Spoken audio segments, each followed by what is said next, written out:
YouTubers, Patrick Penry here. You know, I was just thinking about how much money we spend on the CDC. Apparently 11.1 billion fiscal year 2018.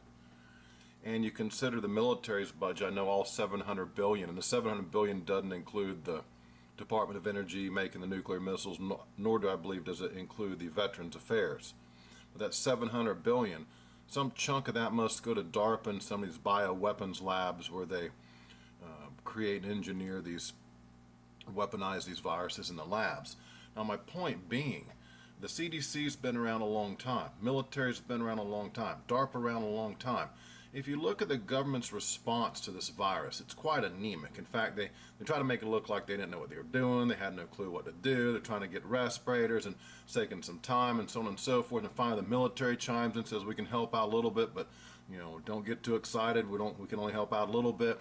And just looking at their response, and then looking at how much money we've spent on these guys, and especially the ones who bioengineer and weaponize the viruses, and the CDC who handles just this sort of thing, a pandemic.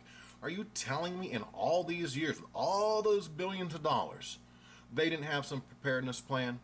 They didn't know they should stockpile some warehouses with, you know, breather masks and suits and whatever the doctors need? Are you telling me they didn't know that and they didn't do that?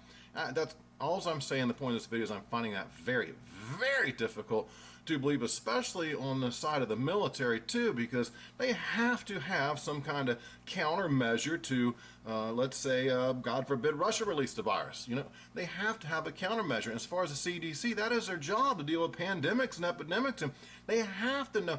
Billions of dollars. No one filled warehouses full of supplies and resources. No one had a plan to jump into action to know exactly what to do. Instead, they look like they're just stumbling around in the dark, you know. So very hard to believe that. I just thought I'd throw that in there. Their response does not equal what it should be if you look at their budget and the years they've been doing these kinds of things. It just doesn't make any sense. It's almost as if they want it to really spread around and get as bad as possible. Okay, just saying. Patrick Penry, Diverging Perspective, over and out.